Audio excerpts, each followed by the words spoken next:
Sorry about Shelby Oaks. I really didn't know what to tell you. We're gonna talk about it in this podcast.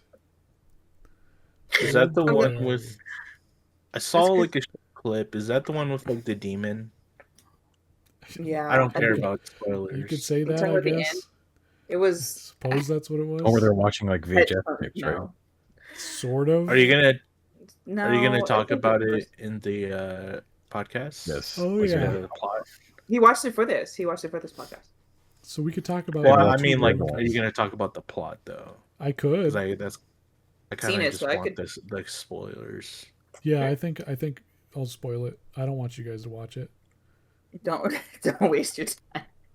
I warned you, Jeff. I told you it was gonna get worse. You know, I figured it would be nice to have a clear vision when we go into this podcast, and I do. I think there's certain types of YouTubers that deserve to make movies, and others that shouldn't be given movies. And It reinforced your position. yeah, I have a strong argument, I believe. So I'm ready to roll. All right, rip it. Harmony. Okay. What's up, everybody? Welcome to 127 Podcast, the only podcast that doesn't have a YouTube play button. My name is Jeff. The only. I'm Brandy, but I drink wine. I'm Dominic. I'm Captain Clark. I'm gonna fucking. How do I remove him? How do I drop him? Where's my And fucking Discord? There we go. today, in case you didn't realize by clicking on this video, today we're going to be talking about YouTube horror or YouTube movies in general. So, we talked about Obsession. Huh? Interesting that they've all been horror films. Yeah. Wonder why. Not all. Okay. Well, some of them haven't been scary. Read the movie. Smash the movie. Oh, Those don't count. Those don't fucking count. You shut up, Jeff. Keep going. Nail House. You're talking about Rocket Nail Jump. House is okay. That's fair. Nail House is an action film.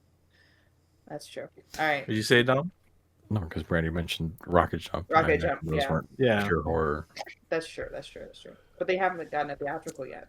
We're getting ahead of ourselves. Go Well, ahead, Jeff. Obsession came out. We just posted a podcast talking in depth about Obsession and our obsession with Obsession. So if you haven't seen that, go check that out. Because we're not going to be diving too deep into Obsession today. We're going to be mentioning it. We're going to be talking about it.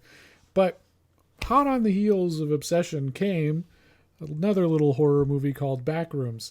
And this is creating a lot of buzz in the world.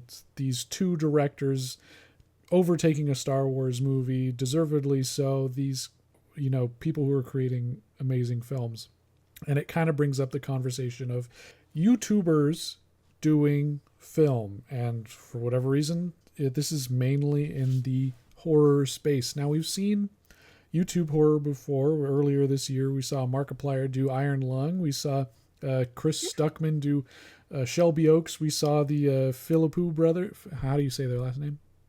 I have no idea. Philippou? The way you said it sounded. We're just going to go with that. I apologize. I don't know. But they did Talk to Me and Bring Her Back, two amazing films.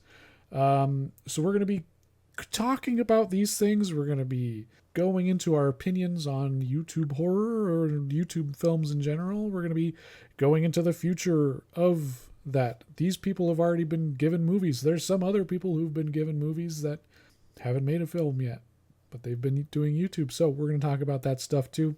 So before we pass it to Brandy to tell us what order we're doing You're gonna things, do that shit. like and subscribe, comment down below as we're going along, share this video, hit the bell notification so you get notified when we talk about more films.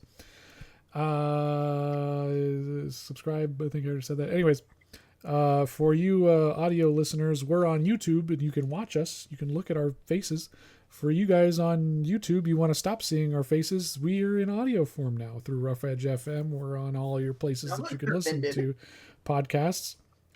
So go check us out there. We're in a wider verse now. Okay, our reach is spreading. Whether that's good or bad, yeah, we're spreading our seed. It's all over the place.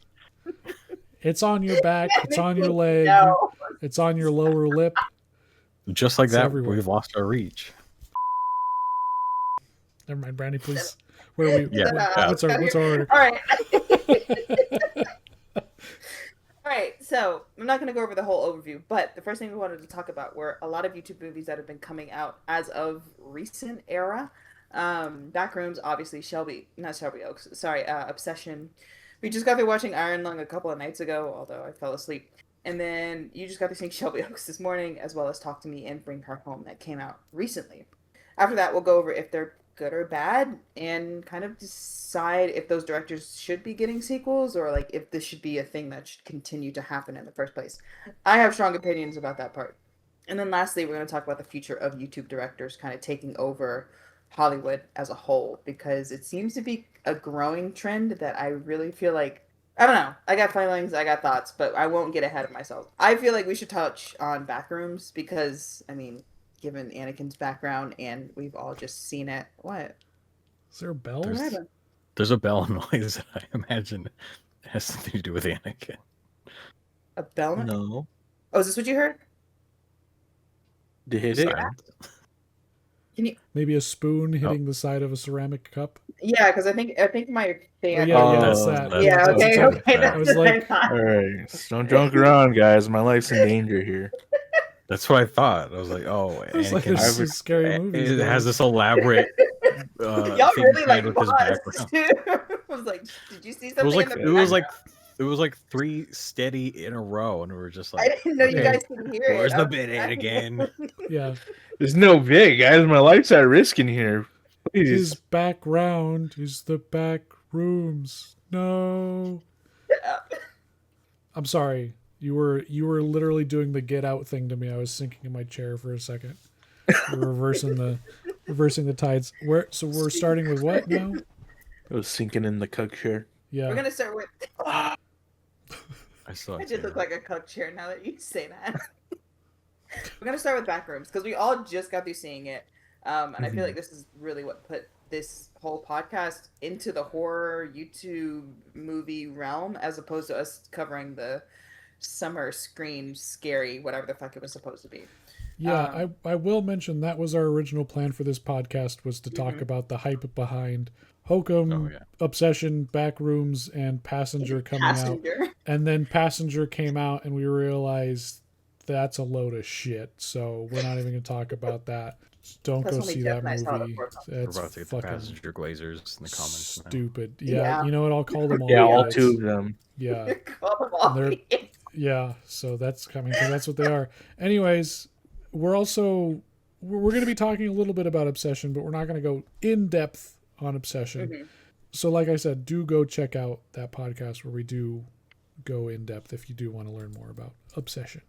I think I want to kind of treat Backrooms like we did Obsession though. Maybe not as deep as we went, like with the post thoughts and the initial reactions and stuff. But I do really want to hear you guys' pre-thoughts going into Backrooms because I feel like all 4 of us, like I would put money on it right now, all 4 of us have very unique experiences when we were anticipating this film. So I want to hear that, like starting off with y'all. And I want to hear Dom's perspective first because I know you tried to keep yourself blind. But did you know anything about? I mean, the most I knew about Backrooms was like from watching y'all play the games, reading that initial 4chan post. But like, other than that, I didn't know too much about it. I was telling Jeff that like after seeing it, I'm getting like a bunch of like lore and tidbits, and I was like, oh, like I didn't realize just how deep the Backrooms lore on the internet is. Anakin had told me to watch the King Parson Backrooms video specifically, and I was kind of like, I do want to watch it, but I feel like it's going to skew how I perceive the movie because I'm like, oh, well, they didn't reference this and this and this, so I chose to not watch it. So I went in pretty much blind. Okay. Who's going next? Do I have to? I can go next. Okay, go ahead. Yeah, I mean, long time Backrooms fan. Ever since the original 4chan posts. I haven't been like active in that sort of community, but I've, watched YouTube video essays on it here and there. We played the video games, Escape the Backrooms. Obviously, that's a lot of fun, and just in general, like I'm a pretty big fan of like liminal space. Not even just necessarily like liminal horror, but like I like the whole concept of like liminal spaces that there's just something like that's like a little bit off about them, but at the same time, like it reminds you of places that you've been in, maybe in your life or in your dreams, but it just has that eeriness to it. That's what's always attracted me to the Backrooms. So yeah, I mean, hearing that Kane he got this opportunity to make this movie, like I was really excited because it's an internet phenomenon that has its own niche community, and the fact that it's now like a $100+ million box office hit, like I mean it's fucking awesome. Like that could open the door for so many other things. Then for all we know, we could get some SCP shit because that's also open source That's true. internet projects. And they Um, already have a couple of fan made films, right? Two, oh I think yeah. two feature There's lengths. this No, there's they're this short films. Yeah, there's been some fan funded short films that, fans have made on YouTube, and there's actually a like anime looking Kickstarter project for an SCP like anime movie. I don't remember the name for that one, but that one looks really good, so I'm pretty excited for that. But yeah, I mean that just kind of goes back to like this whole internet thing popping off. Like I'm honestly very excited for the future, like seeing how successful Backrooms and these other YouTube movies we're about to talk about have been. Or Hollywood could do the misguided thing and go, oh, they like horror memes, let's do more, because they just God, announced the movie Smile Dog, that picture, the creepy Smile pasta. Dog. I think I heard about the Yeah, and I'm smile. just Oh like, man. why that? Why? Are we gonna do Jeff the Killer next and Oh Momo man. or whatever? It's Jesus. like, I feel God. like there's two different eras where it's like Backrooms lore intense heavy, but then it's like we tried Slender Man and it didn't do that Oh well. yeah, that's Yeah, right. I think there was a Forgot couple of about that. films after Slenderman too, right?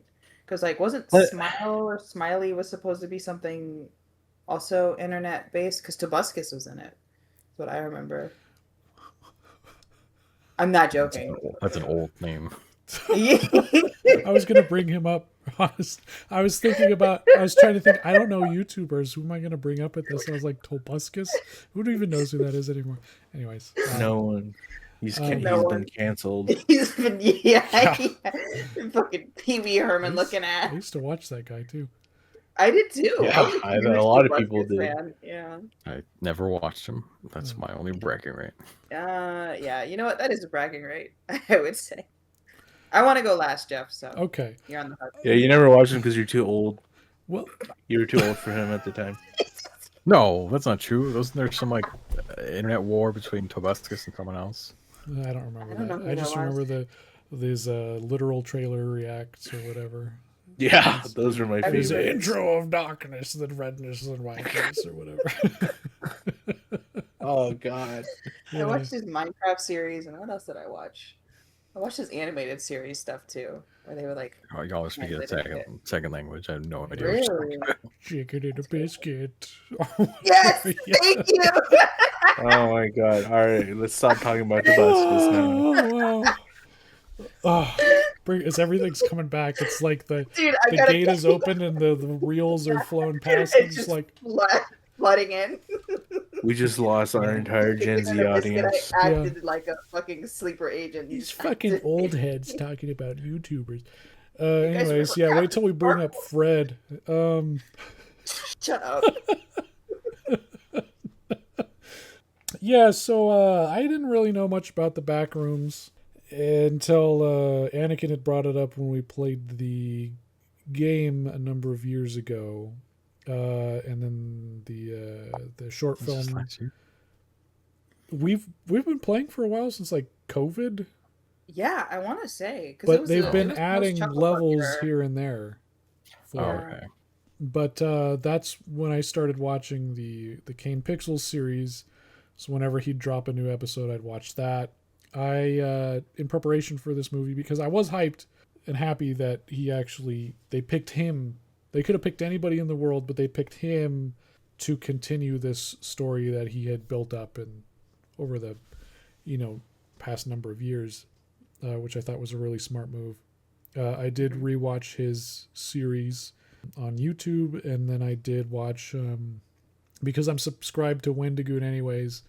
He has a 4-hour video where he deep dives into that, so I watched that as well while I was working. You rewatched the series for the movie? Yeah, I rewatched it a couple weeks ago. Like the week before I went to go see it, I rewatched the whole series, and then while I was at work like cleaning stuff, I just put on the lore video or whatever. Yeah, I'll do the same thing when he's like doing like what did he do? Not PetSmart, whatever the Pet Snacks one was. I just like put that in the background when I'm working. Listen to him talk about it. Okay, so it's really interesting because I didn't know you were an OG Anakin. I thought you got into the Backrooms after the lore popped off. I didn't know you were around 4chan when it came out. Oh yeah, I mean, honestly, the Backrooms has been around for a really long time. It has. And Yeah. I've been on the internet like just as a loser, so Jesus. I've been on 4chan, so I wasn't on. I've actually never used 4chan like that. I've like been. I've browsed it here and there. But see, I've never been on it, but I browsed it. Yeah, I browsed it. You're on 4chan. Just say you've been. I'm not on 4chan. I'll say it with my fucking chest. I grew up on 4chan. Yeah, Brandy's a 4chan user. That's why you are the way you are. Fuck you, Jeff. But yeah, I grew up on 4chan for better or for worse. It definitely melted my brain in some areas. But I was around when the liminal space threads and then the Backrooms started to become like a bigger thing, and we started seeing some more of the lore, and like that original no clipping through reality became like a constant theme as you saw it starting to come up. So for me, when I was growing up with this stuff, the Backrooms was always a certain vibe that gave me, like we were just talking about Subnautica, it gives me that like claustrophobic like feeling of like I can't breathe, or like I feel like I'm just gonna get lost in something. That liminality gave me, just like being like thousands of feet under the ocean, where it's just like I feel like I'm just gonna die at one point, even though like everything seems to be fine. And that's what really enticed me about that genre of like creepypasta horror at the time, because nothing else was really doing it like that.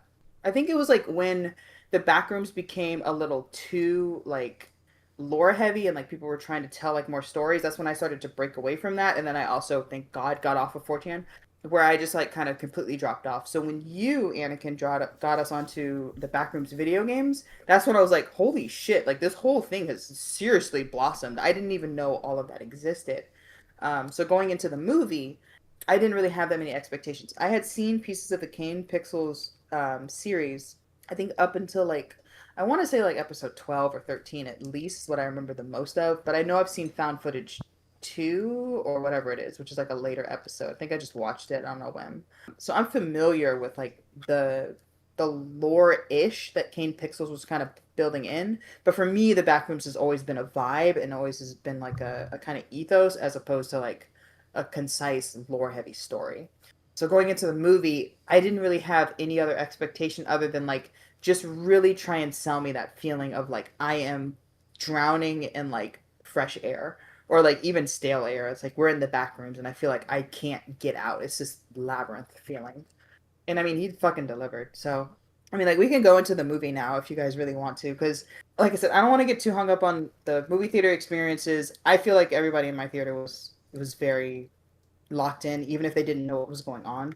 But like, I really want to hear you guys' post thoughts after hearing the film, because I know for me, and especially like watching it with Aries, who was in the same boat as you, Dominic, where they were like, I'm getting a bunch of stuff on TikTok, I'm getting a bunch of stuff on Instagram, I'm just gonna like start blocking this shit so I don't get spoiled, and I'm just gonna go in with like a fresh mind. And they still had a good time, and I was able to explain a large majority of the stuff that happened in that movie. But yeah, like what was y'all's thoughts like walking out of the theater? How did you guys feel about it? Because I think we're mostly on the same page, but I don't know. The group chat is like, I know Jeff, you're definitely Jeff is not on the same page as us. Yeah.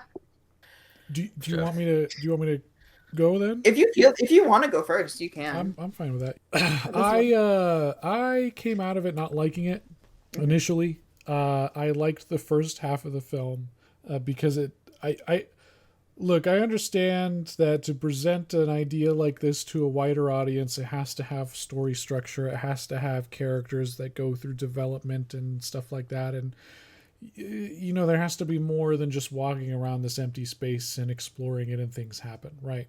So I get that. So the first half of the film I was okay with because I understood it was going to be presented differently. I really enjoyed that found footage segment in the middle, but Mhm. in that middle part, once it transitions from spoilers, the captain finding Yeah, we're gonna him spoil everything. with All the, these the films. We're camera gonna and spoil. everything, and then it cuts to the psychiatrist chick.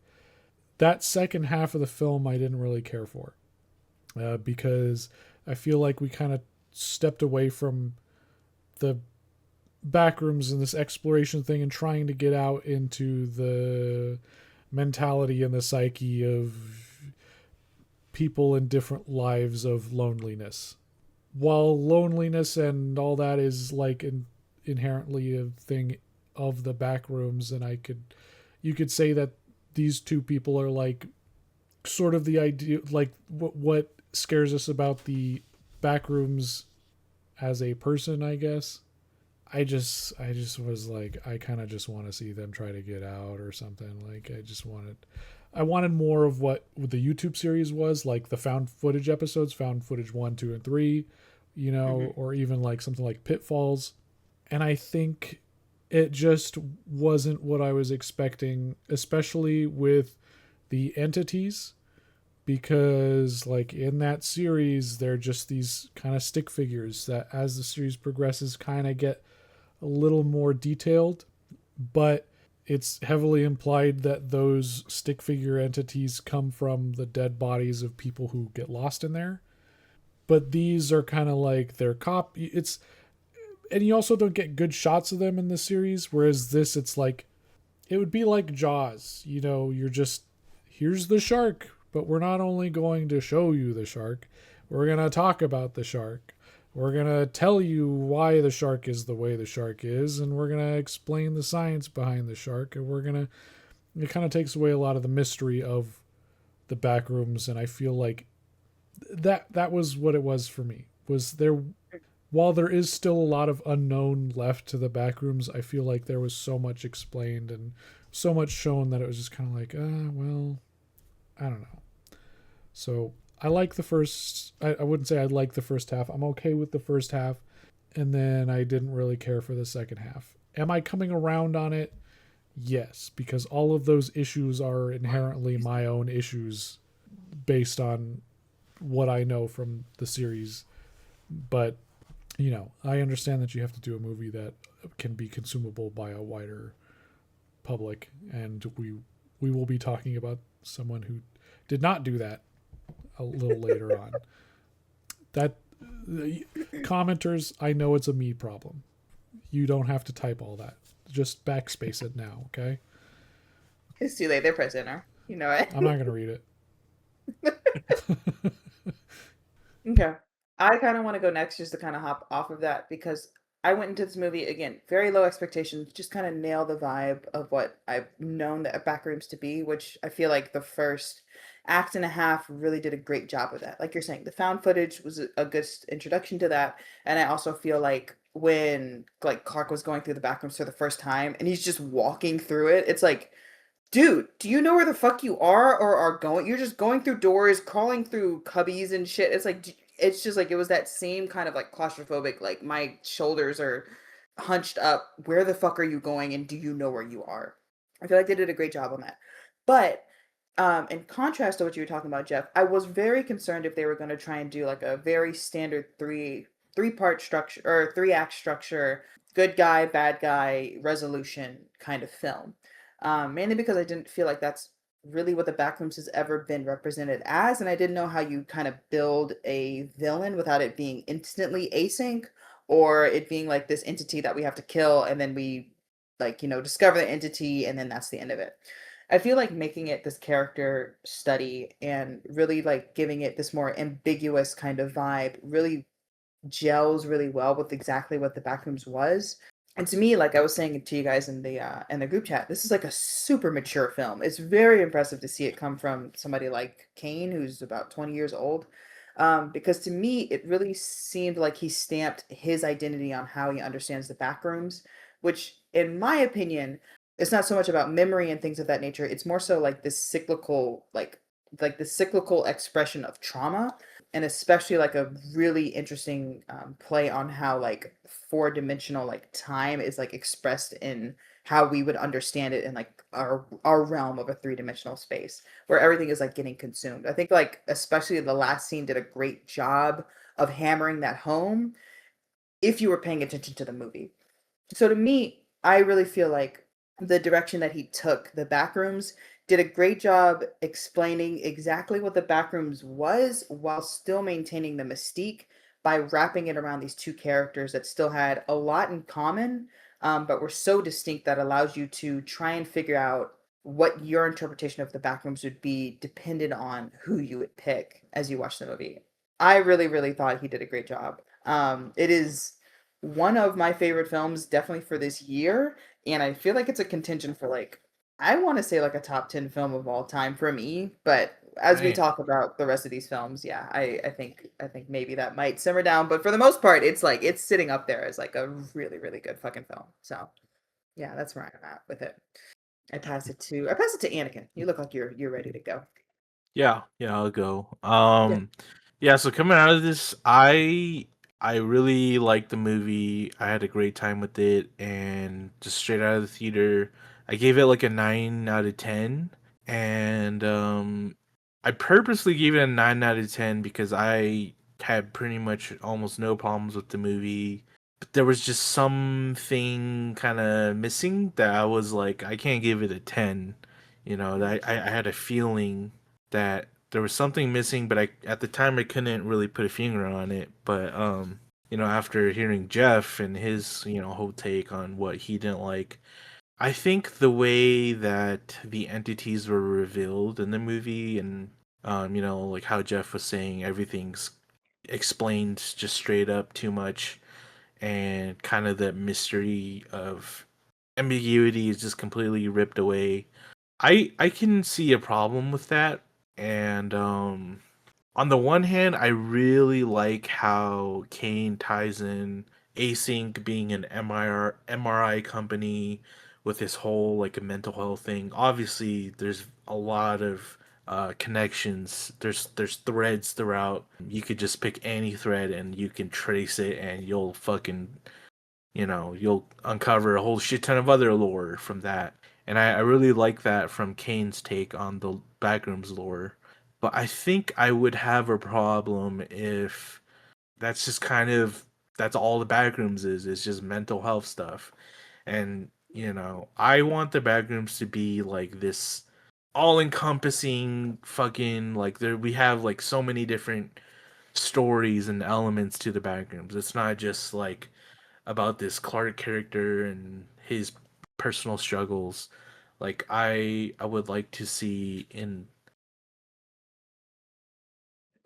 I would like to see in sorry, I heard something.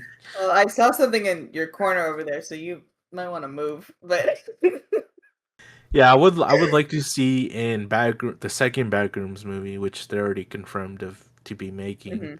I would like to see them just pivot, like do a different kind of story than, because I think this first one is great at establishing what the Backrooms is.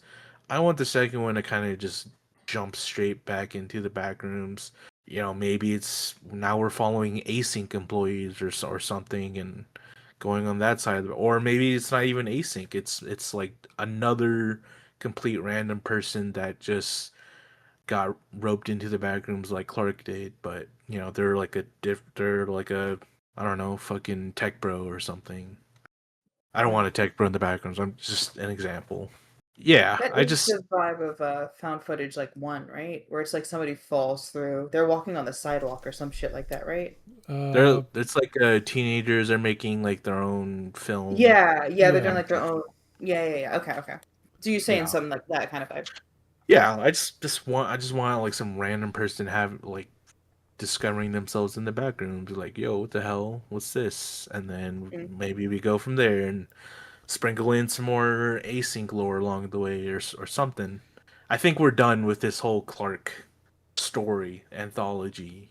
I would mm, like to see the Backrooms continue as a series of other anthology stories. Yeah, because that's So kind of like what the found footage episodes were. It's like its own contained story, but somewhere throughout there, you get a little tiny puzzle piece that fits within the grand scheme of things. You find out one other little thing, and you're like, "Oh, well, that's interesting. You just found that out." yeah, yeah. and on top of that, I would also like to see other levels of the Backrooms because for the most part, we mostly got the They yellow office setting. they teased the pool They did. ish. Yeah. Yeah, We got yeah, the and they tile teased rooms. We got the the homes with the fucking tunnel. There's the Christmas tree level. That's true too. Christmas tree Yeah, level. Yeah, Yeah. So I would like to see more of that, you know, because those ones were just mostly like set dressing that Clark was running through. But I that's would true. like to see the characters spend a little more time.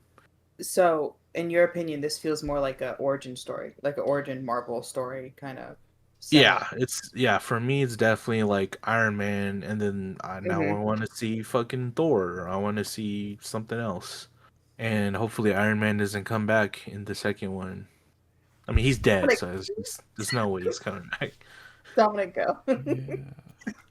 He's coming back. I'm sorry. Oh, okay. I said one more thing. Sorry, I would just wanted to say how another reason I really liked this movie was I loved the physicality it brought to the Backrooms Mm, because I mean, as a longtime fan, the Backrooms it's just been like this entity in my brain. Like it's just a concept. That even just watching the Kane Pixel videos, like it didn't really feel real. But watching like Chiwetel just fucking touch the walls and like, oh, where's the fucking door? Like it just, I love the physicality. It felt real this time. It didn't feel like I was just watching a internet fairy tale or something. You know. hmm. So Yeah, yeah. yeah. Yeah, I was seeing clips of how they built a 30,000 square foot backroom set, Yeah, and I was like, that is commitment, but it's a commitment that I appreciate because like there were some shots I'm just like, oh, that's probably a green screen, or maybe it's like a painted optical illusion, and then he like ran up that slanted one. I'm like, oh, yeah, Yeah. that was a yeah. real thing. What the hell? So That's what I mean by physicality, man. I loved that shit when he was like struggling to climb the slope. The one yeah, that got me, and I'm sure it was largely green screen for the most of the drop, but still, them doing the staircase like that, like got that Mm. part of vertigo for me, where I was like, God damn it! Like, please I don't did sneeze or anything. I did like that. That did stress me out. Yep, I was yeah. like, no, no, no, no, no, no, no. And the door falls on her head and everything. I was like, God damn it. Yeah. Yeah. Yeah, It had like real physics to it that just made it oof. yeah, that made it hit. I'm sorry to cut you off, Dom. that's okay. Yeah, like being the least exposed to backrooms lore and stuff. I thought the film was really good.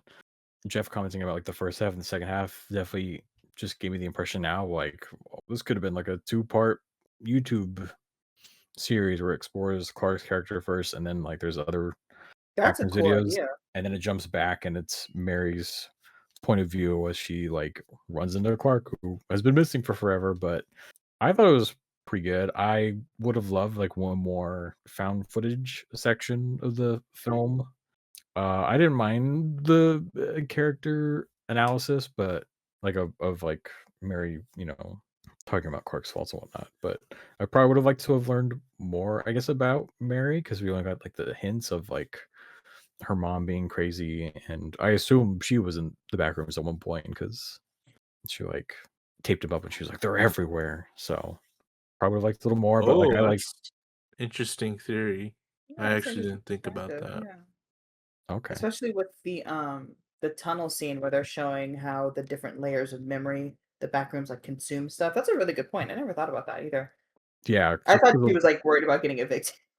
So, no, I No, no, mean they did a shot of her pills and she was like a schizophrenic or something. Oh, I missed that shot then. Yeah. I didn't Yeah, really see that. I wasn't sure if I was the one who thought it, but I just thought I'm like, oh, her mom must have gone into the back rooms, or Mary both like were in the back rooms at one point. That's why she was freaking out.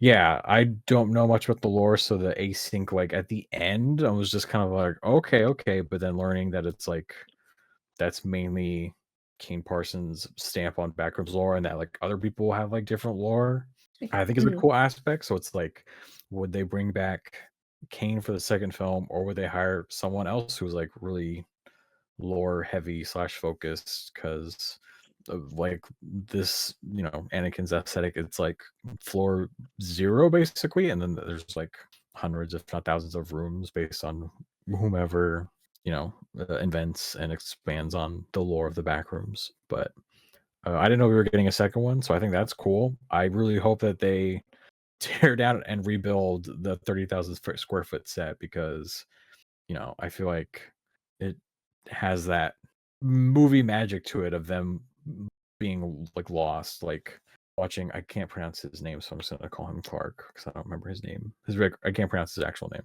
Yeah, You but would like tell watching that him like before. in the beginning of like turning and like in my head, I'm like, okay, wait, he turned at this spot and then he made another turn at it. Like, I want Yeah. that. I want that feeling of like uncomfortableness because you're going too far in this actual set versus like they're trying to imagine it in a green screen. Like, yeah, I hope that Mhm. they keep the physicality, because it definitely gave me this like uneasiness of like not only in the backgrounds but like in other like normal shots where it's just like there's so much negative space. Like, it's making me uncomfortable how much negative space there is in these homes. But yeah, I enjoyed it. I do want I it makes me want to go explore more, whether it's Kane or other people like backroom stuff. Yeah, I enjoyed it. It probably helped that I went in blind, but No, I think that's really good that you went in blind because I think it's very interesting to take the perspective of like, I guess just taking it at a fresh glance. I'm really surprised, but then kind of not that like a lot of people in our generation don't know about the backrooms. Like, especially in my audience, a lot of people were like, okay, so what do you think that movie was about? And I'm like, how did you come watch this film and not know anything about it before going I in? mean, if you're like me, who it's like never dabbled in like 4chan or Reddit until late high school, early college, like, you know, Yeah, I guess so. Yeah, I just kind of missed that train, huh? yeah. That's fair. I mean, liminal space has been getting popular through social media too. Like every now and then, I'll come across like a backrooms reel. But that's So like pre-COVID, and I mean that's 10 years ago if you think about it. no, I mean I'm talking about like Almost 10 years now. ago. I'm We're talking seeing. about now. Oh, I see. Okay, Yeah. okay. Yeah, But like I don't think I realized that like that water level was a backrooms mhm. tied thing, because I think there's a game that came out where it's like liminal space Yeah, and we water play it. levels. Yeah, Yeah. but like my dumb brain, I didn't tie it to backrooms. I just thought, I'm like, oh, it's someone else doing this thing. But it's like, I'm guessing if you Mm, just think, if you make it and you tie it to the backrooms, it's suddenly lore / canon. So I like see. Yeah. I almost thought it was just like a reference, but it's just like, I mean, it is It's. reference, I but mean, it's it's also also just. backrooms. You can also just say it's just a liminal space because that's the overarching. Like that's even backrooms is That's within where the Backrooms came liminal. from. Yeah. Because like a liminal space, that's like just like the category, like what kind of genre Hmm. this whole thing is. Hmm. So the backrooms itself falls within the liminal space category. Hmm. So I guess it's that thing where it's like, I'm perceiving it as backrooms is liminal space, but not all liminal space is backrooms. Yeah, no, you have it right. You have that definitely right. Okay. Because like the way it started was you had liminal spaces, and then people started to attach stories to those spaces, and that's where backrooms spawned from. So you can have the backrooms because you have the lore and those stories attached, but if you don't, then you just have the liminal space, so to speak. Like the exit Um, 8 wouldn't be backrooms, right? That's its own liminal space thing. that yeah, I don't know because I Okay. haven't seen it, so I would leave that to Anakin. But the what? So like Exit exit 8. 8 movie exit / 8, game. That's not backrooms at all, but Yeah, that's its that's but that's own liminal thing. space. liminal Yeah, space. Okay. I Yeah. would say it's liminal space. So it feels like the consensus is that we all, for the most part, found some kind of like enjoyment from it, from the Backrooms as a whole as an experience. But that's not really what this video is about. It's really about YouTube movies as a whole. And I think I'm gonna say it first. I think that the Backrooms as a YouTuber directed film did it best. I still love Obsession. We glazed it to hell and back in the review. But if you asked me, I feel like if you asked somebody who has been on the internet, built their presence, and then like also managed to translate that to screen, I feel like Kane did it the best out of Shelby Oaks, out of Talk to Me, out of Obsession, out of Iron Lung. Because like you posted it recently in the group chat, Dominic, and I realized I knew that guy. The skit that you posted. I'm like, I've seen this skit before. I've seen some of his shit, and I didn't realize that this was the Obsession guy. If you had told Yeah, me that Trey he went Barker. and yeah, yeah. If you told me that he went on to make Obsession, I would have laughed in your fucking face because I'm like, there's That's just that's literally what stupid I did people. to all 100 because I was like, oh my god, he's the dude who made that Doom video that you sent Yeah, like 2 years ago. Like, what the heck? Like, he yeah, made a movie, it's gonna be terrible. And then I was wrong. right. Yeah, and I saw so one of his clips where he had like an empty Pringles can and he's just put it against his crotch and was just humping his buddy. He I was like, what the like some shit I would do. And this guy's fucking he made a 1 4X movie. yeah. So I really wanted to talk to you guys about it, especially because I didn't see Iron Lung. What do you think has been like the mark of like a good YouTube movie as opposed to like a bad YouTube film? Um, because I feel like there are definitely some films on this list that have gotten more clout because of the person who's directing it as opposed to what the substance of the film actually is. So where's like you guys' litmus on that? I agree with your initial take that Backrooms in terms of like a YouTuber that made a YouTube movie, I Hmm. think Backrooms was done the best in that regard because I loved Obsession. It's a fantastic film. I think I even gave it a real still, right? Yeah, you did. You were Real Yeah, still. yeah. Yeah. good So I even movie. gave it a real still. So it's like literally a perfect film in my opinion. That being said, it in terms of like being a YouTube movie, I didn't get those vibes at all. Like it Hmm. felt very professional. It felt very traditional Hollywood format. Even watching the trailers for it, I was like, "Oh, this just looks like another bog standard horror movie," you know. Hmm. Whereas the Backrooms, it's like this has indie vibes slash YouTuber vibes, and it was the best in that regards of executing on a YouTube movie. It's a really interesting take because I didn't think about it in that regard of like how much of the internet funk it kind of has around it. Not like in a negative connotation, but like you said, when you compare Obsession to, or even like Talk to Me to these other films, it's kind of like those are polished products that are like coming out of Hollywood that just happen to be made by YouTubers. But then Oh you yeah, watch the Backrooms and it's like, oh, this is like I can like you I can't remember who you said this, but like if Jeff, I think it was Jeff who was saying like if you made this a two-parter and you posted it on YouTube, it would fit in. It was It would be Dominic. crazy that they had like oh, it was Dominic, sorry. It would fit in. It'd be crazy that they had like this cast, but at the same time, it would still feel like it's at home on this platform. It's really yeah. fucking. Like it reminds me of like those like YouTube fan films, like the Uncharted one where they actually got Nathan Yeah, yeah, Fillion. yeah, yeah, yeah, yeah, It's like yeah, yeah. well done to that level where you're like, oh, this is almost Hollywood level, but it still has a little bit of, YouTube Hmm. funk, like you said. Yeah, Yeah. yeah, that's a really good point. So, what would you say has been a a bad YouTube movie then? I'll let Jeff go on that one. Oh boy. Let me tell you. Let So me I'm tell gonna you. say I have always, if you've been watching the channel for a while, you know that I am pretty much against YouTubers making movies and stuff. I've been proven wrong before because Talk to Me has been great. The Bring Her Back, though the made by the Filippo brothers, two great films, right? All the other ones I've been like, dude, this sucks. What is going on? Why are we giving YouTubers movies, right?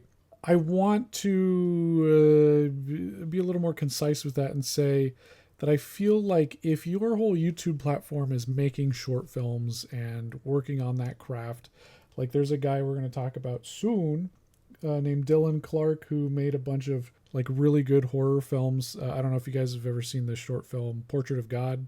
Oh, I Does heard it ring a about bell? that. Oh wait, is that the Been wanting animated to- one? No, that's the one where this woman's doing like a slide.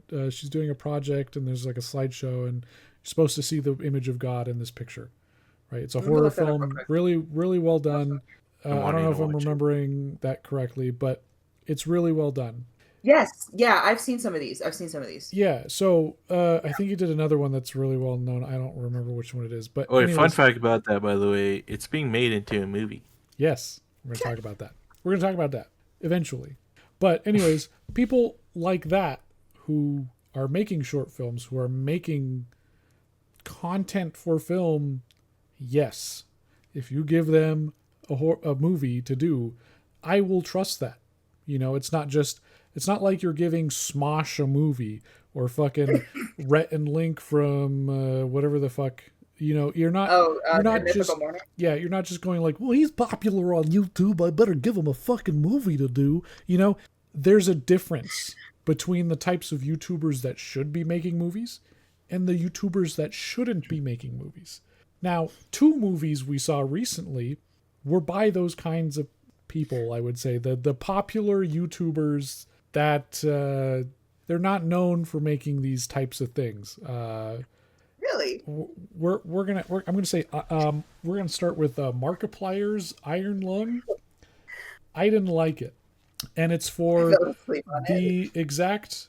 It's kind of in a similar vein as Backrooms, where I wanted a little more from Backrooms that was similar to the series on YouTube, but Markiplier did this thing where his film was so, and I haven't played the game, but it seemed so lore heavy within the game that I, having never played the game, was completely lost. And he does absolutely zero work to make it digestible for people who have no clue what the fuck is going on. Because there were many times where we were watching the movie where it was like, what the fuck's happening? What is this? Because there's zero context given through anything that's being talked about on screen. Hold on, my camera's getting fucky right now. Yeah, I saw that. Yeah, I was like, dang, getting deep fried over here. Crunchy.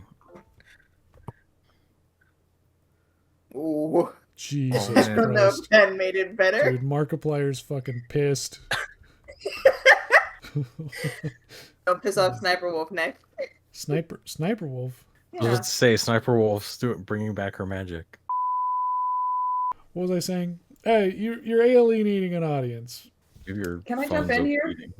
Because my thing with the film, the first act that I saw of it was more so like it just felt really amateurish. I kind of felt like I felt like Markiplier was really trying to set up the tension of the movie and like really trying to set up the tension of like the situation, but at the same time like he put himself in quite literally a box. Like I can't imagine somebody who isn't, I don't want to say a trained actor, but is somebody who understands, I guess, acting to such a degree to like get that kind of tension across to an audience that it kind of just fell flat for me. It was kind of like I was just sitting here watching a YouTuber in a box, like trying to act stressed.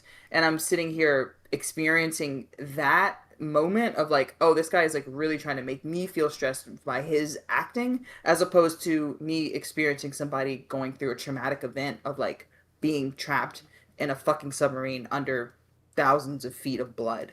And that's like where I think the YouTube funk gets like too funky, where it looks very amateurish in the way of its like execution, where it's like, oh, look at this set, we have so many shots of b-roll where it's like we're looking at these random parts of the submarine, look at this great like detail that we put based off of the game.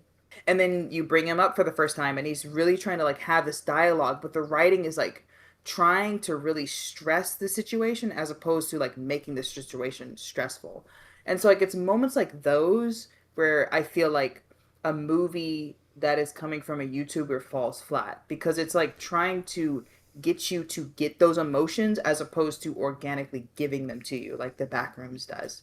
And so like in that vein, even like going into Shelby Oaks, which I know you just watched this morning, it really felt like it was like another one of those rambling video essays you watch where it's like, I'm gonna really throw a lot of shit at you and hopefully one of these ideas stick.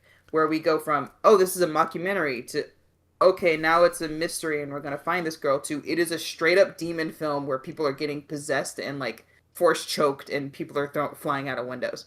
I feel like when you step into the mainstream realm of like putting on a cinematic experience, I feel like consistency and the ability to like translate to an audience is like paramount. And I feel like when you are on YouTube, you get, I mean, like, shit, look at our fucking channel. You get a lot of leeway in how exactly you get to that point. But if you aren't being direct or straightforward or even just like really focused on like an idea, then it's really easy to see that idea of, or sorry, not that idea, that kind of YouTube style of like, well, let me pill mill for a little bit and then I'll get back to the idea that we were supposed to like get across to people. And for me, that's why I fell asleep on Iron Lung. Because like after I saw the first act, I'm like, okay, so I'm gonna do this 3 more times. Good night. Like there's nothing else to see here.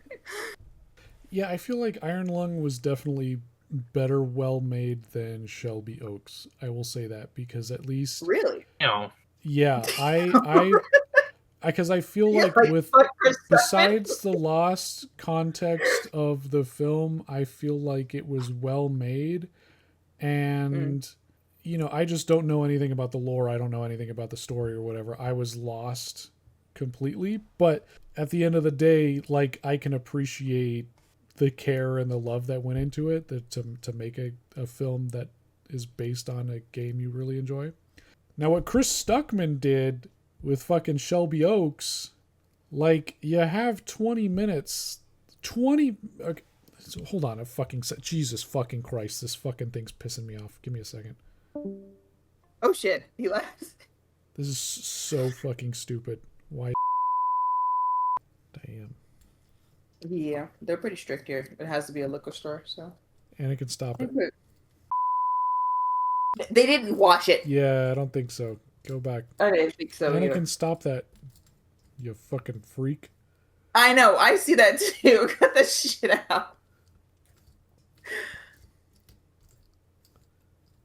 Can that be the thumbnail, please? Yeah, see, I don't. Are you guys done recording? No. No, we took a quick break because my camera was being fucky. And now Anakin's like jerking off. What the fuck? That's the intro. That's the intro right there. That's sad.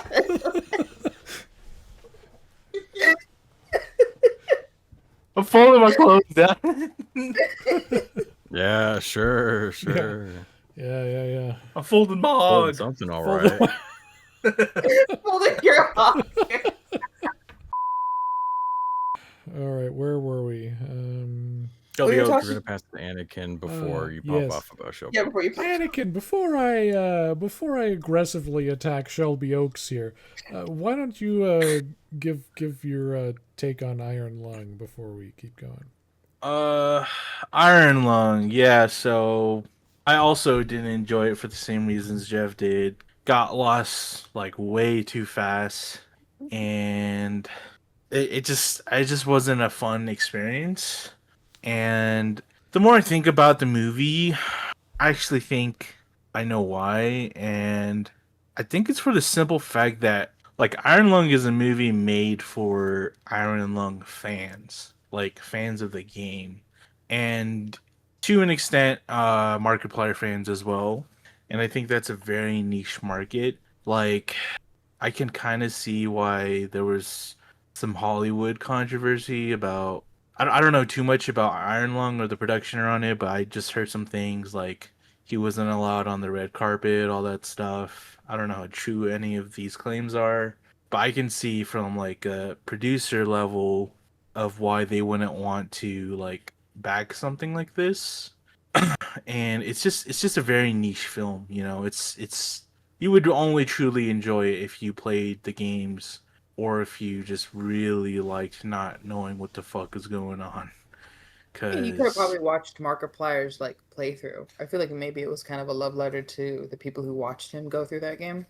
Yeah, and I that's like the vibes I'm getting from after sitting on that movie for a bit. I'm like, because I just can't see like this being appealing to anyone that's outside of that niche Mm-hmm. crossing.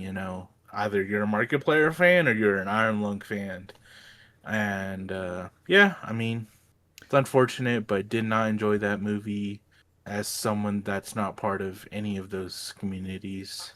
But it was well made. I will give it that. All right, Jeff, before you pixelate.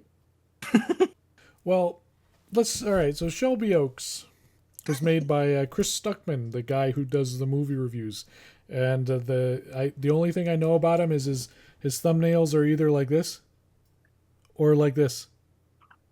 So his movie was a fucking mess. Like an insane fucking mess. Like this movie's an hour and a half long, which is a nice area for a horror movie to be, other than Iron Lung, which is like 2 hours and. What the fuck? Damn. I love how you focused too. Yeah, Like that was it helped. interesting. Something's going on. Sniper Wolf. Dom sucking your aura, dude. You just lose Dominic. Man, he just no clipped right now. He really did. He's gonna come back. He's just like at the pool level. Should I keep rambling about Shelby Oaks? Yeah, go for it. You can probably like push into your face Okay. because I know he hasn't seen it. I'm gonna go Yeah. text him. I'll Okay. be right back. So this movie is an hour and a half. And Uh-huh. yelling in the background. Sounds like a beast to me. Yeah, There's Dominic. Oh, there he is. there he goes. Hello. What happened? Wi-Fi dropped. Huh? Wi-Fi Your phone dropped. What? The Wi-Fi dropped. Oh, Oh, Oh. okay. Thought you no clipped into the Backrooms for a sec, but Yeah, bro, we were worried about you. Chris It Stuckman's affecting our fucking stuff right now. We've got Chris Stuckman, Sniper Wolf, and Markiplier. Yeah, just we're all on the coming for us. trifecta hit list right now. Next, we just gotta talk shit about some other fucking YouTuber. Anyways, I don't know their names. So Chris Stuckman's movie, Shelby Oaks, was a fucking mess. It's an hour and a half long movie, which is 30 minutes shorter than Iron Lung. Hour and a half is perfect place for your horror movie to be, right? The first 20 minutes of the film, you don't have any opening credits, nothing like that. It is all found footage and documentary style film. That's setting up the story.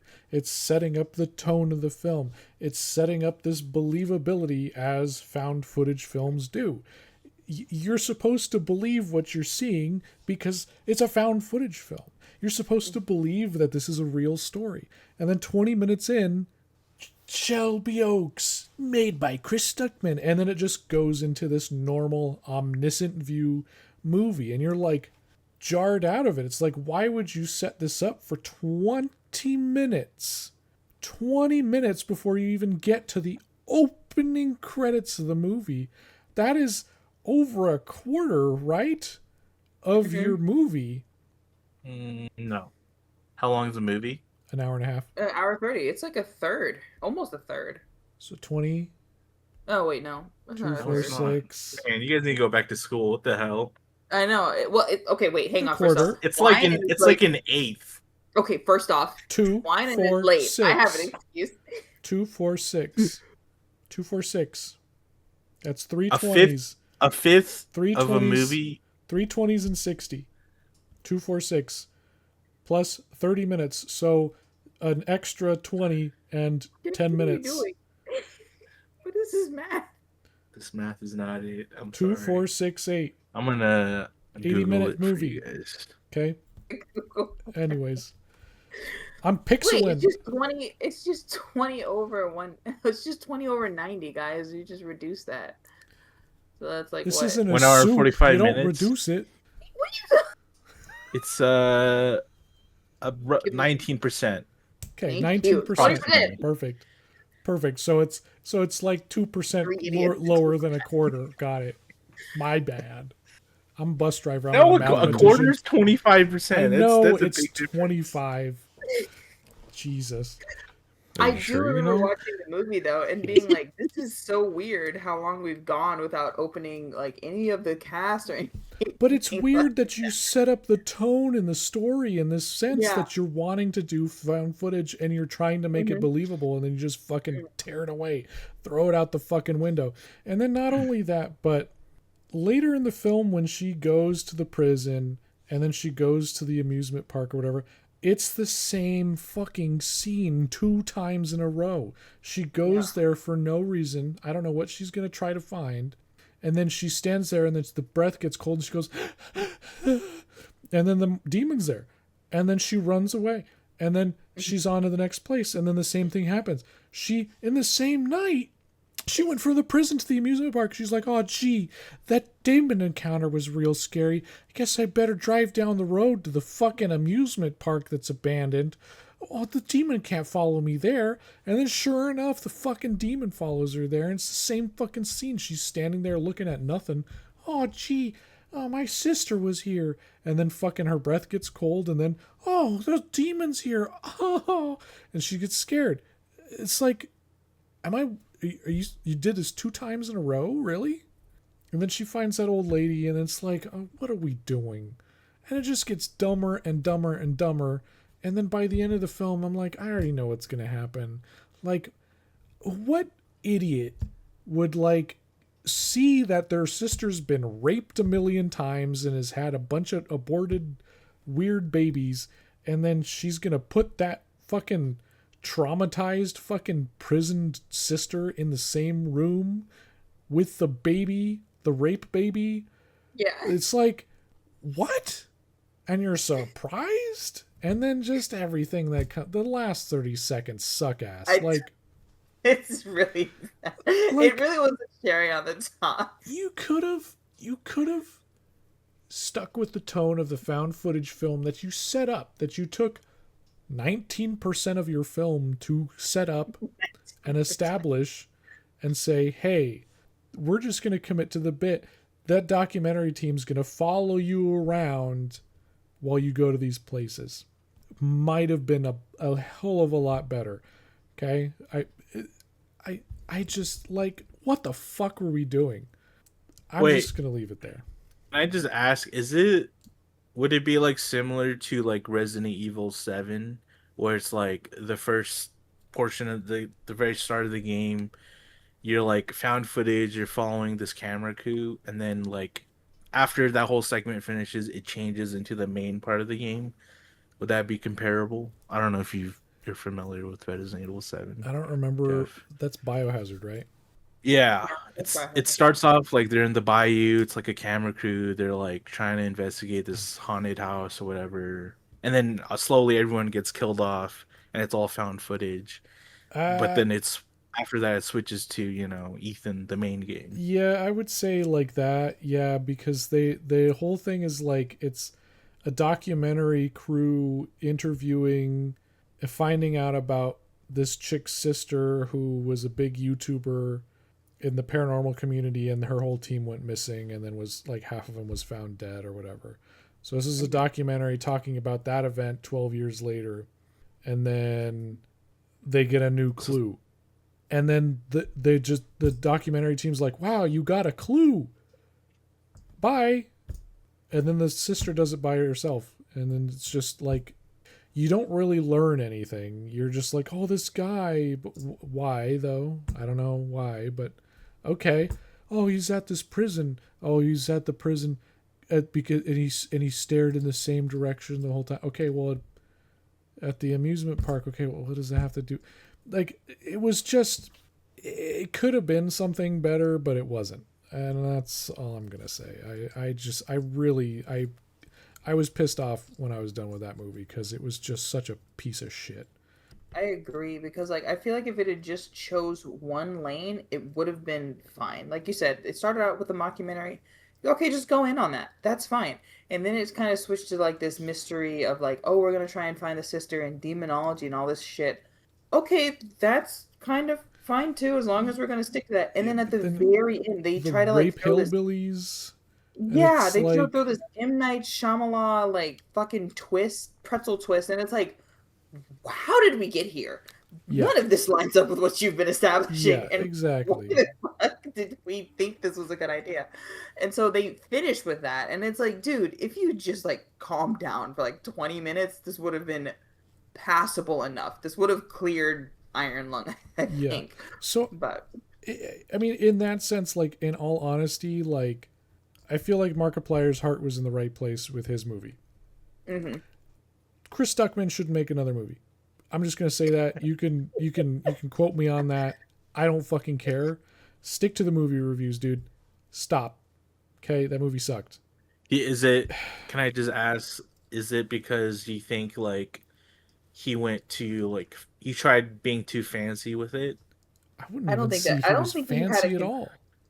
I don't think he had a coherent story. I think he had like a lot of ideas, and it feels like a lot of fingers were in the pot. Where it was like, yeah, don't do that, do this instead. But he was like, I still want to kind of do my thing, so we're just gonna throw it in there. And they're like, okay, that's fine, but just Because gone ahead and follow this part. it So was he got greedy with it. I suppose Feels I like don't know. it, It yeah. was weird because, like, as someone who reviews movies and talks about the structure of movies and stuff like that, you would think that you would like the biggest thing for me was just the huge tonal shift so deep into the film. Like if you started Yep. the first 3 minutes of the film was the found footage and then you go to a normal film, whatever, that's fine. But you spend 20 minutes of a movie setting up your tone, your characters, the plot, everything about it, and then you just fucking pivot to something else. It's like we're doing a completely different movie at this point. Mm-hmm.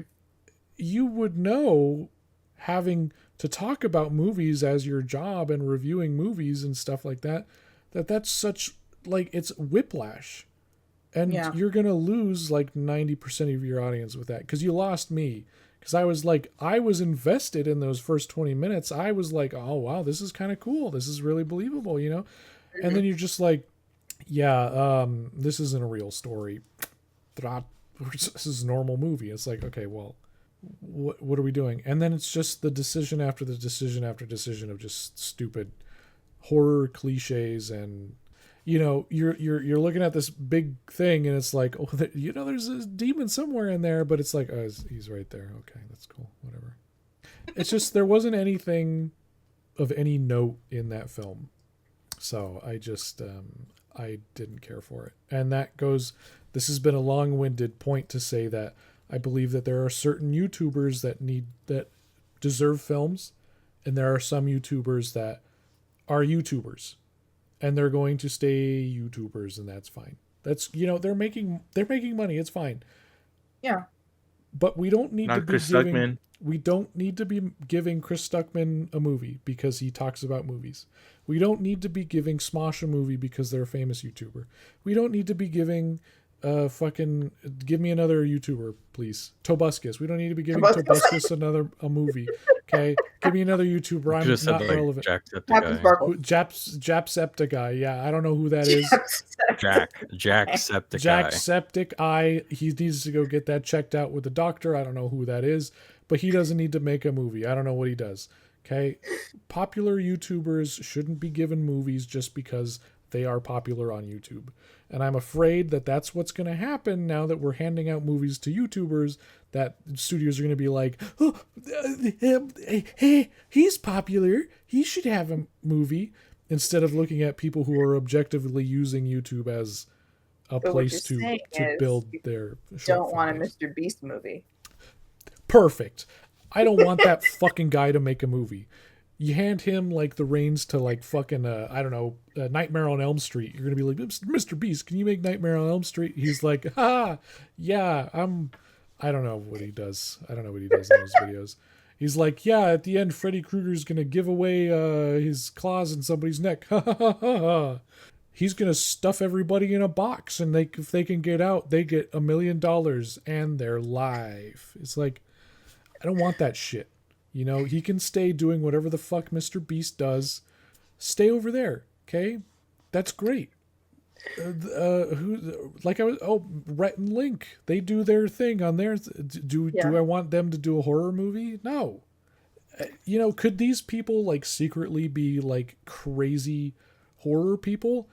I doubt it, but if they can make a genuine thing, I guess give it to them. But like, for fuck's sake, like, not everybody who's famous needs to be a horror. Not every famous YouTuber needs to make horror movies. Just like every famous person doesn't need to be a politician.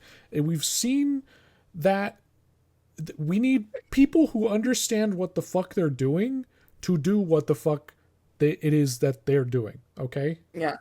I'm done ranting for right now. I think that's Dominic? the perfect part to slide in my question, because we were talking about how successful these YouTubers movies are being at the box office, but I guess like I want to ask you all like what you think constitutes having these people direct movies when it's like, say, Kane Pixels, or it's like he's already deep in Backrooms lore, so he gets to make the Backrooms movie. But then you have Curry Barker, who does primarily like comedic YouTube videos, and then writes a script for a horror film. Because you're just saying like we should give YouTubers movies, but not popular YouTubers. But I would argue that like Curry Barker, not like a Markiplier, Mr. Beak, Jacksepticeye type of internet fame, but like, you know, I'm saying, like, he seems to understand enough to make a movie. But then you have people like Chris Stuckman, who primarily reviews a bunch of movies, and then pens a seemingly awful script for a horror film. I think, and then there's the brothers who I think do like, they also did kind of like Curry Barker stuff. Well, there's I think I briefly looked, and it was like more chaotic, like stunt, prank type things. But then they also kind of dabbled in horror. So it's like we have these YouTubers movies rising up, but like, what do we think constitutes or gives them qualifications to make movies that have primarily turned out to be horror films? Can I jump in before you do, Jeff? Because I think I have an answer to that. I feel like the anomalies for Talk to Me and like all of those like Obsession and stuff, it feels like, because like we were just talking about, it feels like that is a movie that was made by Hollywood for Hollywood audiences. It doesn't have that YouTube funk to it that Backrooms did. It feels like they made the step from, oh, I have made videos and I know how like this production works, and I can apply that knowledge to make the jump to Hollywood. They've transitioned from being a YouTuber into, let me become a director for a blockbuster that's going to be in theaters, as opposed to Shelby Oaks or Iron Lung or even Backrooms, where it's like, I am a YouTuber, like, proud and true all the way through, and it's going to show in my work as well. I think that's where like you start to make those distinctions. So like, yeah, if Mr. Beast pins some fucking awesome script that he's been harboring for the last 12 fucking years, and Hollywood's like, this is a really good idea, we can capitalize on this, sure, go for it, and it comes out to be a good theatrical experience. I think that goes beyond being a YouTuber. But if you've got like fucking, I don't know, Jacksepticeye or something, and it's like, hey, I'm Jacksepticeye and I want to make the Jacksepticeye movie, then I feel like that's when you've got like this dichotomy where it goes from like, oh, I want to make a movie as a director and somebody who wants to present something to the audience that is the general public, as opposed to, I am a YouTuber and I'm going to capitalize on that and I'm going to do what YouTube does, which is whatever the fuck I want it to be. And you don't know what you're going to get when you get into the theater. That's like my take on that. Or Jeff chimes in to, I feel like Annika would know, but like, do you know what movie he's tied to that I threw in his name, Brandy or Jeff? Who? Which one are you talking about? Jacksepticeye. I don't know who that is. I know who Jacksepticeye is. I don't know. He has a feature-length film coming out? No, he is helping to produce a Bloodborne movie. Oh, yeah, that's right. I forgot about that. So I feel like he's sliding into the Markiplier tier of like YouTuber involvement. I know he's producing it. Yeah, but I'm just throwing that out there because they're saying Jacksepticeye, and it's like, I said that because of Bloodborne. I don't know if they realize that he's tied to a Bloodborne movie, but I did not know that. Anyways, like Jeff, said, go. Wait. Bloodborne or Elden Ring? Because Elden Ring's also getting moved. Bloodborne. That is. Well, Jacksepticeye is just helping produce. He's like set to produce. Okay. I don't know who's doing the Elden Ring movie, but that's already being filmed. Okay, I didn't know that. That's I crazy. think Huh. it's an animation, so it's. I mean, it's Bloodborne is probably gonna animated. be. Elden Ring is live action. Live Yeah. action. Okay. Okay. Yeah. Okay. Okay. Okay. But I just want to throw it there because Well, I threw it in because they wanted it on YouTuber, but I'm like, I don't know if they know that he's tied to like a movie. I didn't I know mean, that. I Penning his just, own I original just script. don't really know YouTubers, so Yeah, I was just clarifying that Elden for Ring. That's different. That's Alex Garland, so that's like Hollywood. yeah. Mhm. Again, I was I- just saying it for Brandy and Jeff's sake because it's like they might know No, what that's it's tied valid. to. I would say that the qualifications for YouTubers to make a movie, it's a hard thing to do because I would say like, okay, you can't like just be like, oh, this guy does a bunch of unboxings, let's give him a movie. You know, like I feel like Curry Barker and Philippou brother, I'm just gonna say that wrong. I'm sorry. You know, like you said, they were making like these skit videos and stuff like that, so they understand how things are supposed to be shot. You know, like how movies are supposed to be done. I would think like Kane Parsons or Kane Pixels, depending on who you want to say. I would say he's had that experience with the Backrooms creating these short films. And I would argue that he's the best person for the job to do this film because he's already been doing it for the last 5 years, right? And like Well, what he about under Curry Barker though? Because this is his first horror film. well, I'm not saying like horror in general. I'm just saying like he understands how videos are supposed to be shot. I've seen a couple of his videos. They're funny, they're well written and stuff like that. So like the in terms of the production of it, I suppose. But like what has Chris Stuckman done other than he's sitting in a chair talking about a movie for 5 minutes, you know? I understand you got to start somewhere, and maybe Did you he's say had not other here? short films and stuff like that, but I think it's a fine line that needs to be dealt with delicately because I don't know how to define that line yet. I just know that we shouldn't be giving YouTubers movies based on their popularity, but based on their skill. Okay? Like I will say for Chris Stuckman, Shelby Uggs was self-produced and also Kickstarter assisted. So it's not like he was just giving Hollywood money. It's definitely like a passion project from him. well, also Um, Mike Flanagan Car helped Long him. and Markiplier. Mike Oh, Flanagan helped him that's a big name. who's from that? Haunting of Haunting Hill of Hill He's House, House. the Haunting of Yeah. Hill House. Midnight Mass. Midnight Mass. Yeah. He's done a Yeah. bunch of Stephen King projects. Yeah. Okay. He's a Like very he financially backed yeah producer, basically. yeah Okay. and helped with Yeah. distribution and stuff like that too. So But still, I mean, there's a that's little like bit of one person. Yeah, I but would that's like say the Brandon Sanderson of horror right now person. like yeah, a big deal. it is a big Okay. deal. I would say Cool. that Markiplier's definitely his was more from his own pockets, from his own like little Yeah, niche that's group, definitely him. as opposed to Chris Stuckman who had that extra help along the way. So I feel like that's why I think I can appreciate Markiplier's film a little more than Chris Stuckman's because he had all this extra junk with him. I don't know. True It's that. a hard Especially- line to define. I'm just gonna leave it. Especially when you put your executive producers as your fucking Patreon supporters. But anyway. There. Oh, yeah, I missed that part. The credits started and I turned it off. that was a smart move.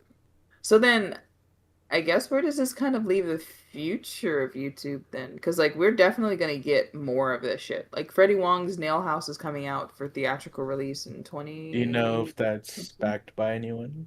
I can look it up real quick. I don't know for sure It's if it's Freddy. been- I'd imagine it's self-produced. Yeah, I feel like he's gonna go all in on the. What is that? So are you familiar with Rocket Jump? Video game high school. Come on, you've definitely seen. You've definitely- I think so. It sounds familiar. They had I that feel like you've Early Rocket Jump YouTube. School or something. Yes. yeah, yes. video it- game high school. Video Game High School. That's what Video it Game was. High School. Yeah. Mhm. I've seen a Yeah, few that's of their short films before that, or their little videos before that. Yeah, so he released his first feature length film, I think in April. Yeah, I think in April. on YouTube called "We're All Gonna Die," which it also has that kind of YouTube funk to it. It's definitely not the best well acted, even though I still love Ash, who's in that movie. But that was their kind of catalyst product, and then they are currently working on a action film called Nail House, and that's supposed to be coming out next year in 2027. I don't know who's distributing it, so let me see if I can find that out. But for the most part, like between Paranormal Activity, Blair Witch, Nail House, those are the only movies I can think of, unless we get a Backrooms next year, which would be wild. Those are only like upcoming movies I can think of where like YouTube, it's not YouTube. Hollywood is really trying to capitalize on like that YouTube esque maker market. I did write down these, and we can go at Mr. them Beast is one at a time. Huh? Okay, yeah, go for it. I thought you said Mr. Beast was making a movie. I was like, what? No, I'd probably kill myself. Probably will be at some point. Anyways, so Curry Barker, who did Obsession, as we know, is doing a movie called Anything But Ghosts, which we talked about in the last podcast, which is Aaron Paul and Bryce Dallas Howard, and it is about Yeah, ghost hunters who fake their investigations and then they come into a house that is actually haunted. He is also tied to the Texas Chainsaw Massacre reboot. okay. I'm good with it. What do you guys think? That's it? Any thoughts on that? Yeah, as of right now. So who's the producer again, or the creator, the director? Curry Barker? Oh, this is the one Obsession? where it's going to be the same universe as Obsession, right? Yes. Sort of. Anything but ghosts, not Texas Chainsaw Massacre. I think again, like, yeah, I'm cool with that because like he's shown his chops as being like a Hollywood director or somebody who can produce for that market at least. It doesn't just have to be a YouTube based idea of approaching that platform. For me, like that seems like a great idea. I mean, I feel like I'm the least cynical where it's like, yeah, just give people a chance. You know, they got to get their break. You know, I would hope they'd have more experience dabbled in filming, like instead of Chris Stuckman, who just movie reviews. Markiplier, like, yeah, he plays games, but then he also had his own like YouTube Red show. So, you would expect him to have better, I guess, maybe acting chops for Iron Lung, but I don't know. You have people like Curry and Kane and I don't want to mispronounce their last name, but the Philippe brothers for the Talk to Me I'll directors. mispronounce Yeah, I don't know. I feel like if you come up with a pretty good story, then like, give them a chance, I guess. Even if it's like I don't think they could make a film. Yeah, let them shoot their shot. Oh, Anakin, to answer your So- question on Nail House, so the movie is being funded purely out of pocket by Freddie Wong and his partner, $750 million, and then they have $1 million Kickstarter backup. Yeah, that's their budget. That's a thumbnail Yeah. right there. Anakin has like 3 different thumbnails. Dude, 750 million? Oh, sorry, Fuck, did he just- 750,000. 750,000. Jesus fucking Christ. Bro. Oh my I god. was about to Randy. say. You can't read.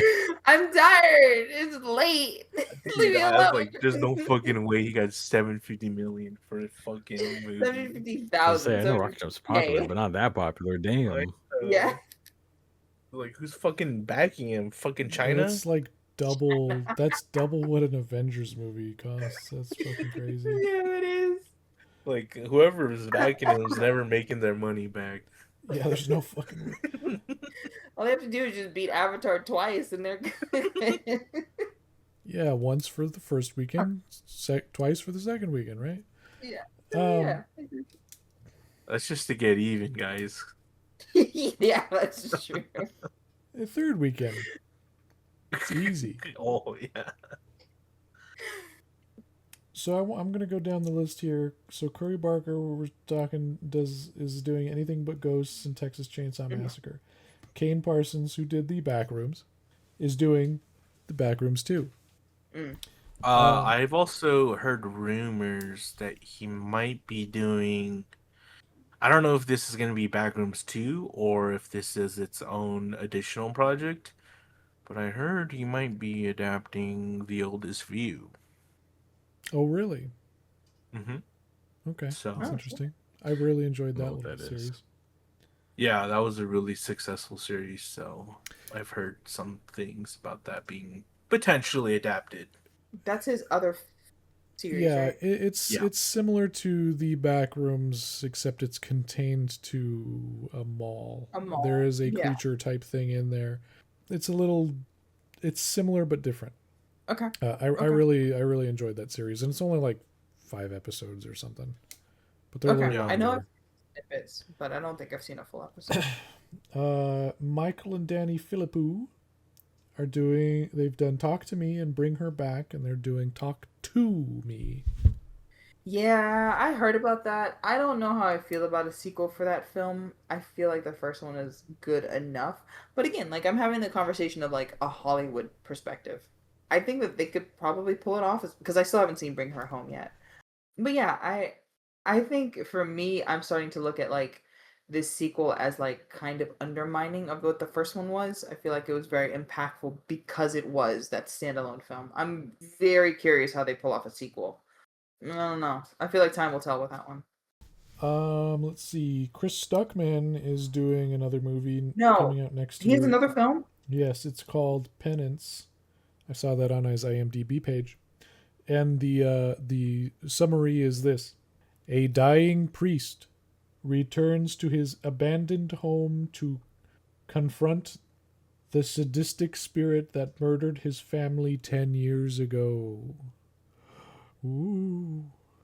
Not gonna lie, that's kind of a stupid I'm premise. so boring. And yeah, and I mean, I have zero You want to got see to that have after. faith. After seeing Yeah, after Shelby. seeing Shelby Oaks, I never want to see another movie by him again. Yeah. Markiplier doesn't Oh. have anything on the slate, from what I Oh, can thank see on God. IMDb. I would, if I had to choose between watching another movie from Markiplier or Chris Stuckman, I would definitely choose Markiplier because at least he's got the heart behind it and he's gonna try to do his best with it, Yeah. even to the detriment of the audience. So I'll at least give him that, and it looked nice. Although the ending, Watch me watch Iron Lung and like it. well, I'll have my Brandy moment. Shut up. two movies that I did want to talk about really quick. Do you guys have any comments on these movies that I've listed prior? No, no. absolutely not. Other than the fact that they shouldn't, some of them shouldn't exist. That's about it. Okay. There's a guy named Ian Tayson. He directed that movie Undertone. Apparently he's a YouTuber creator as well. He did a couple of like animated Oh. like 3D animated films. Undertone was that dumb movie that I didn't care for that was about these podcasters and they review scary sounds on their podcast. And it was all just songs played backwards. It was like real first grade level horror. And it really pissed me off. But that's besides the point. Everybody really loved it. I don't know why. I guess, everybody's still sleeping with teddy bears and shit. But whatever. He's doing the Paranormal Activity reboot. Oh, really? I was wondering who got their hands on that. Yeah, that's him in Blumhouse. And it's being Oh, produced by... Everyone's fave. yeah. So, there's that. I mean, I thought he was doing Blair Witch Project, which I was hoping not because I fucking hated Undertone, but he's doing Paranormal Activity, which I like significantly less, I suppose. So there's that. That guy I was talking about earlier, Dylan Clark, who did Portrait of God and a bunch of other short films that are really good. You should probably go check them out if you're listening to this. He was tapped to do a full-length Portrait of God film, which I don't know how that's going to go, but at least he's the original director of the little short film, so if anybody, he's good to do it. Although the guy who did Lights Out was the guy who made the original... Yeah, that guy, he was a short film, Lights Out, and then he got to do the big one, and it wasn't that good. But anyways, he's doing a full-length movie of that, and he's also doing the reboot of Blair Witch Project. So I have a little more faith for that one now that I know that he's doing that, as opposed to this other dude that did Undertone, which I fucking hated again. But Blair Witch Project is also being produced by, you guessed it, Blumhouse. So I don't know how I feel about it. I'm just You guys need to stop being haters on Blumhouse and A24. I'm just a hater. Blumhouse had his thing. That's what I'm going to say. Blumhouse has hits, but When it wants to. they've been just buying up all these old horror IPs and they've just been fucking them up. So I'm not I don't have high hopes. Yeah. So does that mean that the Just future looks so of YouTube defeated directors, right now. the future of YouTube directors is doomed? I wouldn't say that, but I know that there's some stupid guy up in an office building somewhere going, oh, he's got his big cigar and he's like, we need to get one of those YouTubers and we need to give them the next big film. Those YouTubers can do it, right? These guys beat out Star Wars. He takes a big puff and he's like, get me one of those YouTubers now. Fucking curling his little mustache and shit. As Mr. Beast walks in. Yes, Mr. Beast, get that Mr. Beast boy in here. Give him the old Freddy Krueger. Yeah, he'll do it. Like I said, it's a careful tightrope to walk. Yeah, I agree. What about 127 Studios? Should they be given a chance? I don't know. I talked a whole lot of shit on a bunch of YouTubers. Sure, you know what? We're going to play this right here. Alright guys, bad news. There was a mishap at the post office and the DCP for Galaxy Battle ended up in the town over. So I need one of you to run over there and get it. Vincent, you up for the job? Yeah, but I'm training the new guy. Take him along with you.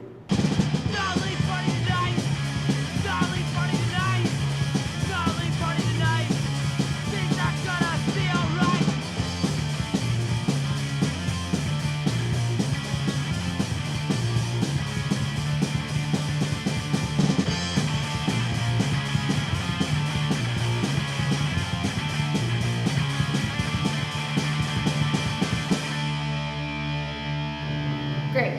Let's go, team. And I'm expecting you all back within the hour. We won't let you down. I'll be back later.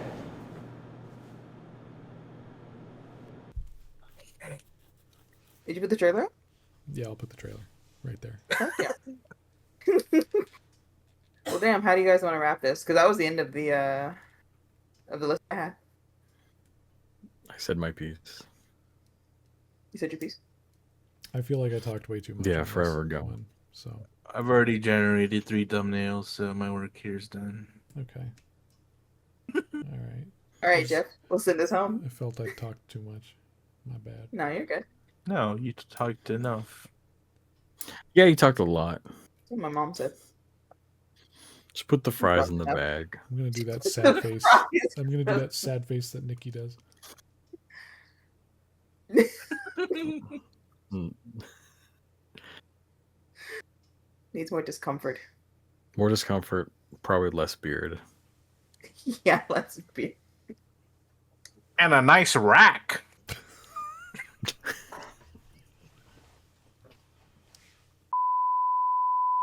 Jeff, you have to outro us. Come on, Jeff. It's Do late. the thing. What am I doing? The outro. Ah, yes. Hello, YouTube. Hello, listeners. We just talked a lot of shit here. You made it. You made it through. You know, if you feel like you need to comment, comment. If you don't feel like you need to comment, well then keep it to yourself, you stupid bastard. Like, subscribe. Watch list. No, not watch list. Wish. bell notification so you notify when we got more stuff. Ear listeners, we're on the podcast sites. Eye listeners, Make the way to our YouTube channel. Maybe watch our react. yeah, eye listeners, we there we got, go. we got Back. visuals. Probably not. You can see our faces. Touch, You can see us reacting touch to some of your favorite movies trailers of the past few years and loving or hating them. Yeah, there you go. Like them. You could watch us talk shit in beautiful HD, crisp HD. As you I'm say it, fucking NAD. no flipping out. Yeah, that's about all I got. I don't know. I need to. All right. I need to fucking something. Been talking too much.